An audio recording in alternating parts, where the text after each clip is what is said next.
Otomobil dünyasında tasarım anlayışı aslında bir koyun sürüsüne benzer. Herkes aynı yöne gider, herkes aynı verimlilik hesaplarını yapar. Maliyet hesapları yüzünden aynı parçaları kullanan, aynı rüzgar tünellerinden birbirine benzeyen çizgilerle çıkar. Hele günümüzde bu iyice tavan yaptı. Ama bir yerlerde, kuzeyin soğuk ve sisli ormanlarının derinliklerinde bir grup inatçı insan vardı. Yaklaşan karanlık tehdidi görüp bunun için savaşmaya karar vermişlerdi. Detroit'te yükselen General Motors Kulesi. Yüzüklerin Efendisi'ni baştan izleme zamanım gelmiş galiba. Neyse, bu adamlar akıntıya karşı kürek çekmekten hiç korkmadılar. Onlar için bir araba sadece 4 tekerleği ve bir motoru olan bir cıvata yığını falan değildi. O gökyüzünden yere inmiş bir uçaktı. Anahtarı neden vitesin yanına koyduklarını sorduklarında çünkü biz pilotuz dediler. Arabaları neden uçurumlardan aşağı attıklarını sorduklarında çünkü içindekini yaşatmalıyız dediler. Mükemmel olma içgüdüleri o kadar büyüktü ki sonunda bu mükemmellik onların sonunu getirdi. Bugün otomobil tarihinin en romantik, en zeki ama bir o kadar da hüzünlü hikayesine bakacağız. Dünyanın vasatlığına teslim olmayı reddeden başka bir yolu daha var diyen o uçak mühendislerinin hikayesini, Saab'ın neden öldüğünü değil, neden asla unutulmayacağını konuşacağız beraber. Çayınız kahveniz hazırsa her şeyin başladığı yere, İsveç'in karlı ve sisli yollarına gidiyoruz.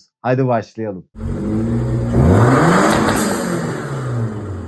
Yıl 1945. İkinci Dünya Savaşı henüz bitmiş. Avrupa yavaş yavaş yaralarını sarmaya başlamışken kuzeyde İsveç'in o çam ağaçlarıyla çevrili ıssız ormanlarında kocaman bir hangarda derin bir sessizlik hakim. Ülke savaşta tarafsız kalmış olsa da savunma için 1937'de kurulan o koskoca, yanlış telaffuz edersem kusuruma bakmayın, Svenska Aeroplan Aktie Bolaget, yani bildiğimiz kısa adıyla Saab'ın uçak üretim hatları tamamen durmuş durumda. Ortada bir savaş yok, düşman yok ve doğal olarak uçak siparişi de yok. Fabrikadaki o jilet gibi giyinen matematik, fizik ve aerodinamikle kafayı kırmış mühendisler ellerinde büyük büyük pres makineleri, rüzgar tünelleri ve tonlarca saç metalle öylece kala kalmışlar. Şirketin kasası gün geçtikçe eriyor. Ya kapıya kilit vurup o parlak zekaları evlerine yollayacaklar ya da delice bir şey deneyecekler. O dönemde Avrupa ve özellikle İsveç araba konusunda çok geride kalmış. Diğer bütün firmalar tank vesaire yapımına giriştiği için ülkede araba sıkıntısı var. Ellerini açıp Amerika'dan gelecek arabaları bekliyorlar. Teslim süreleri yılları buluyor. Upuzun listeler. Sonra bu açıklığı gören yönetim kurulu toplanıyor. Masaya yumruk vuruluyor ve şu tarihi karar alınıyor. Madem uçak yapamıyoruz biz de araba yaparız. Ama ortada küçücük, minnacık fakat 10-100 bin milyon baloncuk kadar komik bir sorun var dostlar. Bu adamların gökyüzüne savaş uçakları gönderen bu mühendislerin hiçbiri hayatlarında bir otomobil tasarlamamış. Şasi nedir? Süspansiyon geometrisi nasıl olmalıdır? Diferansiyel ne işe yarar? Zerre fikirleri yok. Hatta durum o kadar trajikomik ki ilk otomobili tasarlanması için görevlendirilen 16 kişiden oluşan Proje 92 ekibinin içinde şaka gibi ama sadece 2 kişinin ehliyeti var. Düşünsene, araba kullanmayı bilmeyen, eli direksiyona değmemiş, debriyajın yerini bile tam bilmeyen adamlar otomobil yapmaya kalkıyor. Hiromu Naruse'nin Akio Toyoda'ya attığı fırça geldi aklıma. Fakat işte cehalet bazen dünyanın en büyük, en yenilmez gücüdür. Cehalet demeyelim ona. Çocuk aklı deriz ya hani. Hayalleri çok güçlüdür. Çünkü çocuklar dünyaya henüz tertemiz bakarlar. Büyüdükçe dünya gerçekleri, hayatın tokatları, sorumluluklar vesaire girer işin içine. Ve beynimiz her sonraki adımımızı onu düşünerek hesaba katar. Bizimkiler de öyle. Araba yapmayı bilmedikleri için Ford'un, Mercedes'in bu işin kuralı budur dediği o yazılı olmayan kuralların hiçbirini takmıyorlar. Klasik otomobil şasilerini reddediyorlar. Arabaya da bildikleri tek şey olan uçakmış gibi yaklaşıyorlar. Bildiğin arabaya yerde giden bir savaş uçağı muamelesi yapıyorlar yani. Hiç tecrübeleri olmadığı için arada yakınlarında bulunan Nyköpings Otomobil Fabrik'e birkaç ziyaret yapıyorlar. Ama orada yurt dışından ithal ettikleri şasilere basit gövde giydirmeler yaptıkları için tabii pek umduklarını bulamıyorlar. Yakınlarındaki bir hurdalık bunlara hem ilham hem de parça kaynağı olmaya başlıyor. Ha bir de gidip Opel Kadett, Volkswagen gibi araçlar falan satın alıyorlar. Adamlar hiç bilmiyor, hiç. Karşınızda o meşhur Proje 92, yani orijinal Saab manasına gelen Ursaab isimli araç. Bu arada hemen dipnot. Proje 92 denmesinin nedeni Saab 91 numarası bir eğitim uçağına verilmişti. Uçak yapmaktan o kadar kopamamışlardı yani. Bu arada söylemeyi unuttum. Bu proje gizli başlıyor ve 2. Dünya Savaşı'nda savaş uçağı imal eden bir fabrika. Bu projeyi de gizli fabrikalarında imal etmeye başlıyorlar. Yerin 30 metre altında bir fabrika. Gövdenin imalatı da ayrı bir güzellik. Motala diye bir kasabadan marangozlar buluyorlar ve bugünlerde gitar yapımında gayet güzel ve popüler olan alder ağacından, yani kızıl ağaçtan bir model yapıyorlar. Ve 1.2 milimetre kalınlığındaki çeliği çekişlerle döve döve bu ahşap kalıba yediriyorlar. Sanırsın Mark 1 Iron Man kıyafeti. Neyse. İlk prototipi test için tam 530 bin kilometre sürüyorlar. Gizlilik için ya sabah daha şafak sökmeden veya gecenin geç saatlerinde, genellikle dar ve çamurlu orman yollarında. Sonra 5. günün şafağında 1947 yılında Sixten Sasson tasarımı biraz daha iyileştiriyor. Arabanın tipi cidden komik bu arada. Şişman kara bir kurbağaya benziyor. Tam bir damla şeklinde. Tekerlekleri rüzgar direncini kırmasın diye tamamen kaportanın içine gizlenmiş tuhaf pörtlek gözlü bir şey. Ama o kurbağa kılıklı araba rüzgar tüneline girdiğinde 1940'ların sonundaki yollarda olan arabalara bir bakın. Ursaab'ın rüzgar sürtünme katsayısı kaç biliyor musunuz? Tam olarak 0.32. Seri üretim modelinde ise 0.30. Bu rakamın uçukluğunu şöyle anlatayım size. Bugün, yani 2026'da rüzgarı delsin diye bilgisayarlarla tasarlanan aerodinami harikası diye övülünen o modern arabaların sürtünme katsayısı ancak 0.25-0.26 civarındadır. Elektrikli Tesla ve Lucid Air'i hariç tutarsak günümüz normal arabalarında ise 0.30-0.32 civarı. Adamlar 1940'ların sonunda tam 80 yıl önce ellerinde sadece bir cetvel ve biraz saç ile günümüz arabalarından daha iyi havayı yaran bir şey yapmışlardı. Çünkü onlar havayı savaşmaları gereken, delip geçmeleri gereken bir şey gibi görmüyorlardı. Onlar havayı uçmalarını sağlayan bir araç, kanatlarının altından kayıp gitmesi gereken bir okyanus gibi görüyorlardı. Fakat o damla tasarımının kaputunun altına geldiklerinde işler yine o İskandinav deliliğine bağlıyor. Yaptıkları arabaya bir uçak motoru koyamayacaklarına göre ne yapacaklar? 2 zamanlı 2 silindirli küçücük bir motor koyacaklar. İlk başta 18, sonra da 25 beygircik. Bu motorda bildiğimiz modern araçlardaki gibi bir yağ karteri falan yoktu. Benzine yağını kendiniz bir ölçekle karıştırıp öyle depoya koyuyordunuz. Gaza bastığınızda egzozdan mavi bir duman ve türbüratör sesi çıkıyordu. Sen git arabayı bir savaş uçağı gibi tasarla ama içine git bu motoru koy. O havayı bir uçak gibi yaran kasadan böyle bir ses. Neyse, işte ehliyetsiz adamların yaptığı bu böcek gibi mavi duman atan önden çekişli damla şeklindeki araba çok yakında dünya ralli parkurlarının başına öyle bir bela olacaktı ki o diğer Avrupalı markaların uykularını kaçıracak.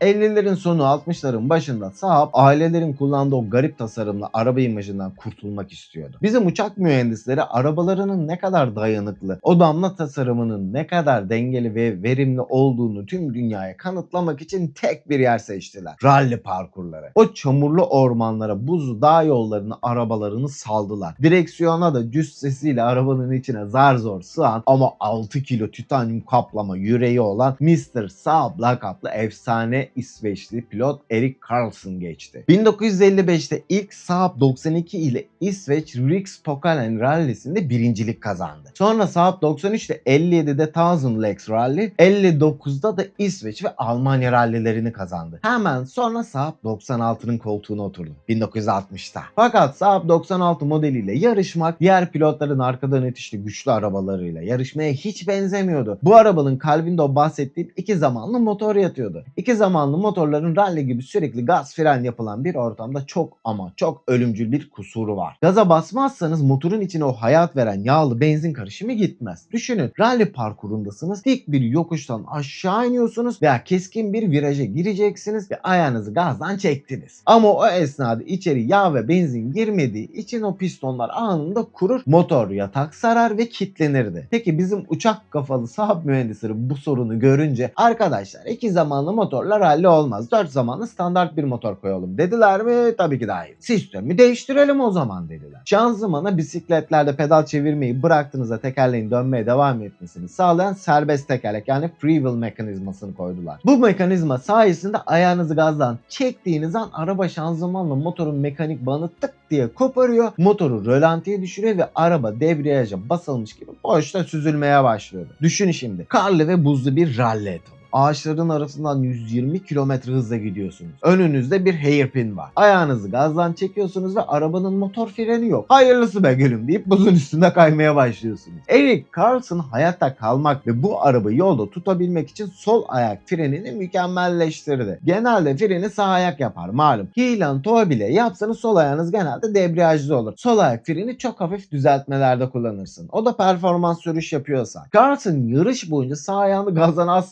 asla çekmiyordu. Motor kilitlenmesin diye sağ ayak hep dip gazda. Viraja geldiğinde motor avazı çıktığı kadar çığlık atarken sol ayağıyla freni Allah ne verdiyse basıyor. Arabanın ön tarafını yere basıp ağırlığı öne yığıyor ve önden çekişli arabanın arkasını koparıp savurtarak o şekilde dönüyordu. Motor hep tam gaz. Frenler yanıyor. Araba sürekli bir savrulma halinde. O küçücük araba etaplarda harikalar yaratıyordu. Erik Carlson en prestijli yarışlardan biri olan Monte Carlo rallisini 1962 ve 1963'te üst üste 2 kez kazandığında milletin kafası yandı. Önden çekişli bir çirkin ördek yavrusunun nasıl bu kadar hızlı olduğunu insanlar inanamıyordu. Bu arada Carlson'a pilotajı kadar meşhur bir lakap daha takmışlardı. Çatıdaki Carlson. Carlson on the roof. Çünkü araba önden çekişli olduğu ve aerodinamik damla tasarımı yüzünden ağırlık merkezi çok garip bir noktada durduğundan mütevellit o rally virajlarında çok sık takla atardı. Ama işte o uçak mühendisliği burada devreye giriyordu. Saab'ın o çelik gibi şasisi, o takla barları o kadar sağlamdı ki Erik takla atıp tavanın üstünde ters durduğunda arabanın iskeleti milim esnemiyordu. Hatta Erik bunu bir taktiğe bile çevirmişti. Bazı yerlerde bilerek takla attırırdı. Çamur havuzundan kurtulmak için falan. Hatta gazeteciler bundan şüphe duyunca 2 dakikada arabanın direksiyonuna geçip yine takla attırmıştı. Sonra Ford fabrika rally takımı da aynı taktiği Ford Cortina ile deniyorlar ve arabalarına tüm rallide yaptıklarından daha fazla hasar veriyorlar. Ama asıl büyük devrim günlük arabaların kaderini değiştirecek olan 70'lerde gelecekti. Dünya yavaş yavaş güvenlik kelimesiyle tanışmaya başlamıştı. Saab mühendisleri için güvenlik kelimesi onların genetiğiydi, varoluş amacıydı. Adamlar uçak yapıyordu be abi. Düşünsene, havadasın, motor arıza ışığı yanıyor, sağa çekip dörtlülerini mi yakacaksın? O yüzden her parça kusursuz olmalıydı. Euro NCAP falan unutun. Saab mühendisleri bu arabayı vinçlerle havaya kaldırıp tavanının üstüne ters bir şekilde betonun üzerine bırakıyorlardı. Hatta onu da geç, arabalarını uçurumlardan falan yuvarlıyorlardı bilerek, test için. Bizimkilerin bir başka imza hareketi videonun ta başında da sorduğumuz o sorunun cevabında yatıyor. Kontağı neden direksiyondan söküp vitesin yanına koydular? O dönem Saab yaşanan trafik kazalarının raporlarını incelerken diğer markaların kale almadığı çok acı bir detayı fark etti. Kaza anında sürücü ivmeyle öne doğru fırladığında disk kapakları doğrudan direksiyon kolonundan sarkan anahtarlığa çarpıp paramparça oluyordu. Klasik bir şirket olsa emniyet kemeriydi taksın der, kardeşim bize ne der geçerdi. Bizimkilerse kontak mekanizmasını direksiyondan kökünden söküp vitesin tam arkasına gömdüler. Üstelik bunu da öylece bırakmadılar. Sistemi öyle bir mekanik şanzıman kilidiyle bağladılar ki manuel şanzımanlı arabalarda geri vitese takmadan o anahtarı yerinden çıkaramıyordunuz. Bu sistem yüzünden o yıllarda araba hırsızlarının en nefret ettiği araba Saab olmuştu. 1978'de yollara Saab 99 Turbo indi. O güne kadar Turbo ya Formula 1 araçlarında ya da o ilk virajda sizi öldürmeye yeminli olan Porsche 930 Turbo Widowmaker gibi psikopat süper spor arabalarla vardı. O dönem Turbo demek Turbolag demekti. Gaza basarsın, beklersin, sonra bir anda araba sırtınıza gelişine bir tekme atıp kontrolden çıkardı. Saab mühendisleri ise turboyu güvenlik için kullandı. Aynen. Turbo ve güvenlik. İsveç'in yollarını tırları sollarken karşıdan gelen araçla çarpışmamak için ihtiyacınız olan tek şey o ara hızlanmadır. Sizi o tırın yanından bir saniye bile erken kurtaracak o çekiş gücü sizin hayatınızı kurtarır. O yüzden düşük devirlerde hızla dolan küçük bir turbo kullandılar. Ve şu an bolca duyduğumuz Westgate sistemini mükemmelleştirdiler. Sonuç mu? Saab 99 Turbo gaza bastığınızda size o pürüzsüz, uysal ama anında tepkiyi sunuyordu. Maksimum torkunu 3000 devir devirde vererek dünyanın günlük kullanıma uygun ilk turbo otomobiliydi o. Bugün o 1 litrelik turbolu aile hatchbacklerinden tutun da lüks SUV'lara kadar hepsi İskandinav mühendislerin güvenlik ve sollama takıntısına bir borcu vardır diyebiliriz yani.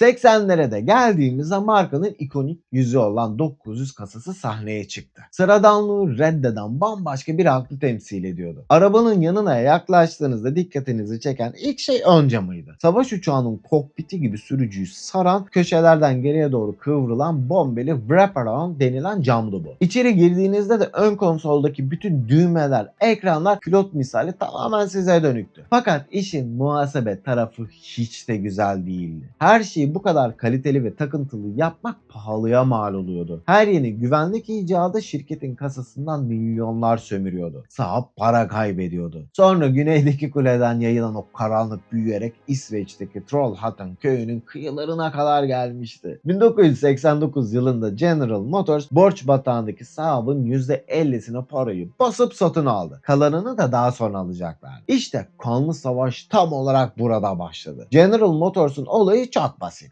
Ortak platform yap, aynı yürüyen aksımı ve şasiyi 10 farklı markaya bas. Maliyeti dibe çek, karı maksimize et. Tanıdık geldi değil mi? Daha sonra General Motors yetkilileri İsveç fabrikasına geldiler ve yeni nesil Saab modelleri NG900 ve sonrasındaki 93 için mühendislerinin önüne Opel Vectra şasisini fırlattılar. Alın bu altyapıyı, sağını solunu biraz makyajlayıp üzerine Saab amblemi yapıştırıp satın. Tasarruf edeceğiz dediler. Fakat o İskandinav mühendislerinin uçaklardan miras kalan gururu bunu yediremezdi kendine. Onlara tamam deyip geçtiler ve o Vectra şasisini gizli gizli baştan aşağı paramparça ettiler. Süspansiyonu söküp attılar. Yerine o gövdeyi yolda tutacak kendi özel sistemlerini kurdular. Vectra'nın kaza test standartları Saab'ın mühendislerinin o tavandan yere atma testlerinin yanından bile geçemiyordu. Şasinin zayıf gördükleri her yerine kapı içlerine ekstra çelik bariyerler, güçlendirmeler falan kaynakladılar. GM'in bunlara zorla verdiği çoğu şeyi atıp kendileri baştan tasarladı. 900'ün o havacılık huyundan gelen en havalı donanımı Black Panel ya da sonradan duyduğumuz adıyla Night Panel adını verdikleri o sihirli tuştu. Bu tuşa bastığınız anda arabadaki tüm ışıkları, devir saati, hararet göstergesi, benzin ibresi falan hepsi tık diye tamamen kapanıp karanlığa gömülürdü. Sadece ama sadece hız göstergesinin 0 ile 140 km arasındaki o incecik dilimi parlardı. Hızınız artarsa veya benzininiz biterse o kapalı kadranlar otomatik olarak karanlığın içinden aydınlanıp sizi uyarırdı. Araba size pilot sen sadece yola odaklan, başka hiçbir şeyi umursama, gerisi tamamen bende derdi. Bu pilotların gece uçuşlarında dikkati dağılmasın diye kullandığı doğrudan savaş uçaklarından gelen bir felsefeydi. Bir süre sonra denetime gelen General Motors yetkilileri arabayı gördü ve sinirden saçlarını başlarını yoldular. Tasarruf edin diye verdikleri Vectra parçalarının 1/3 bile kalmamıştı ortada. Araba bayağı bir ağırlaşmış, mühendislik o kadar değişmiş ve maliyet yine o kadar artmıştı ki General Motors yöneticileri masaları yumrukluyordu. Biz size masrafları kısın diyoruz. Siz gidip yeni icatlar çıkartıyorsunuz başımıza diye bağırıyorlardı. Saab ise bunlara bakıp 10 misli silkip tarihe geçecek o duruşu sergilediler. Eğer bu arabada bizim logomuz yazacaksa bizim standartlarımıza göre olacak. Kendinden büyük devlere karşı elinde çakı gibi kılıcıyla yeter diyebilen güzel insanlardı onlar. 2010'a geldiğimizde Saab artık tamamen %100 General Motors'un olmuş ve platform paylaşımının bitmeyen maliyet politikalarının altında iyice ezilmiş, can çekişiyordu. Markanın kimliği General Motors yüzünden ağır yara almıştı. Ama o İskandinav mühendislerin içinde öyle bir gurur, öyle bir inat vardı ki öleceklerse bile diz çökerek değil, ayakta dimdik durarak ölmeye ant içmişlerdi. Düşmeden önce son bir şaheser daha yapacaklardı. Karşınızda Saab'ın son duruşu, o hüzünlü başyapıt. Yeni nesil Saab 9-5. Bu seri ilk 97'de ortaya çıkmıştı. Ama sene 2010 olduğunda YS3G kodlu yeni 9-5 yollara indi. Herkes o keskin İskandinav tasarımına baka kalmıştı. A sütununu siyaha boyayıp ön camı yan camlarla birleştirerek yarattıkları o uçak kokpiti illüzyonu. İçeriye girdiğinizde ön cama yansıyan yeşil renkli head-up display ve o asimetrik konsol. Özellikle yeşil renk seçmeleri bence mükemmel bir dokunmuş. Ama vücutlarına saplanan son ok da bu oldu. Araba tek kelimeyle süperdi ama zamanlama daha kötü olamazdı. 2008 küresel ekonomik krizi patlak vermiş, dünyanın suyu çıkmış ve General Motors'un kendisi de 2009'da iflas bayrağını çekip Amerikan hükümetinin eline düşmüştü. Hükümetin kurtarma planında GM bünyesindeki gereksiz gördüğü zarar eden tüm markaları tek tek öldürecekti. Hummer satılığa çıkartıldı. Koskoca bize Transam'ları, Firebird'leri veren Pontiac bile kurban edildi. Ve sıra Kuzey'in o inatçı çocuğuna, Saab'a geldi. General Motors hiçbir acıma belirtisi göstermeden tek hamleyle öldürdü. 9.5 daha yeni banttan inmiş müşterilerini beklerken. O esnada Hollandalı butik spor otomobil üreticisi Spyker'ın patronu Victor Müller şirketi GM'in elinden kurtarmak için devreye girdi. Çinli yatırımcılarla konuştu, anlaştı ve Saab'ı satın aldı. Saab kurtulmuştu. Fabrikada şampanyalar patlatıldı. Üretim bantları 9.5 için tekrardan dönmeye başladı. Ama General Motors'un kibri ve acımasızlığı son ölümcül hamlesini yapacaktı. General Motors şirketi sattım evet ama 9.5'in ve diğer modellerin altında yatan şasi patentleri, o motorların lisans hakları, elektronik sistemlerin mülkiyeti hala bana ait. Saab bu teknolojileri Çinlilere verirse Asya pazarındaki kendi rekabet gücümü kaybederim. O yüzden teknoloji transferini kati suretle yasaklıyorum. Şirket yatırım alamadı. Parça tedarikçilerine ödeme yapılamadı ve bantlar durdu. Her zaman kahramanlar kazanamıyor maalesef. 19 Aralık 2011'de Trollhätte'daki fabrikanın kapılarına sonsuza dek kilit vuruldu. Ehliyeti bile olmayan uçak mühendislerinin ellerinden doğan, rüzgarı kendi silahı yapan o güzelim hikaye, Detroit'teki ofislerinde oturanların lisans ve telif engeli yüzünden öldürüldü. Saab düştü. Saab'ın hikayesi bana göre tam bir kahramanlık hikayesi. O yüzden bu videoda değişik bir şey yapıp sizleri teknik detaylara boğmak istemedim. Anlatılacak çok şey vardı. Motorun yerleşimi, kapı kollarının veya cam kollarının tasarımı gibi. Ama bunlar sizi Saab'ın hikayesinden uzaklaştırırdı diye düşündüm. Çünkü burada başka bir şey yatıyor. Tek tek arabaları konuşurken sizlere hep teknik detayları, tarihsel detayları eksiksiz bir şekilde bir hikaye olarak anlatmaya çalışıyorum. Ama bu video kendinden büyüklere karşı inatla durabilen bir markanın hikayesiydi. O yüzden fazla girmek istemedim onlara. Bu Saab'ın hikayesi bence neden özellikle bize dokunuyor biliyor musunuz? Çünkü dibine kadar bir kahramanlık hikayesi bu. General Motors, Amerikan hükümeti, maliyet vesaire bir tarafta, diğer tarafta ondan çok daha küçük bir dönem gökyüzüne uçaklar yapıp göndermiş bir şirket. Bizim mayamızda olan tanıdık bir huy bu. Az mı kaldık bu durumda? Bireysel olarak da toplum olarak da kaç kere dikildik herkesin karşısına? Kendini düşün, ezileni görünce kaç kere kendini soktun araya? Bir laf vardır ya hani, aman diyene kılıç kalkmaz. Kaç kere kaldırmaya çalışanın karşısına dikildin. O yüzden tanıdık geliyor bu hikaye. O yüzden bu kadar dokunuyor bize. Çünkü bu duruşu, bu asaleti tanıyoruz aga, biliyoruz bizden. Ve işte dostlar, bugünün konuğu o İskandinav rüzgarlarının inatçı uçağı Saab'tı. Eğer buraya kadar benimle geldiyseniz yüreğinize sağlık. Siz Saab hakkında ne düşünüyorsunuz bu arada? Trafikte yanınızdan bir 900 veya 903 geçtiğinde kafasınız çevirip bakanlardan mısınız? Yoksa bu nasıl yamuk yumuk bir araba mı diyorsunuz? Hiçbir Saab'a bindiniz mi? O kokpitin içindeyken savaş uçağı pilotu gibi önünüzdekini avlamaya çalıştınız mı? Yorumlarda bekliyorum sizi. Her birini tek tek büyük bir keyifle okuyup cevap veriyorum. Benim için gerçekten çok değerliler. Aynı dertleri, aynı mekanik özlemi paylaştığım sizin gibi insanlarla bu dijital ortamda sohbet etmek inanın her şeye bedel. Ve eğer otomobil dünyasının bu tarz dertli, inatçı, bürokrasiye kurban gitmiş o gerçek mekanik ruhunu koruyan hikayelerin devam etmesini isterseniz kanala abone olmanız, kulübe katılmanız, videoya bir beğeni bırakmanız ve bu bölümü araba sevdalısı arkadaşlarınızla paylaşmanız inanın benim için dünyalara bedel. Bu platformun karmaşasında bu tarz saf ve dertli hikayeleri ayakta tutan yegane şey sizin o bitmek bilmeyen desteğiniz. Flat yaşamayı unutmayın. Kendinize, sevdiklerinize ve eğer o şansa sahipseniz garajınızdaki o uçak logolu inatçı dostunuza çok ama çok iyi bakın. Sonra görüşürüz.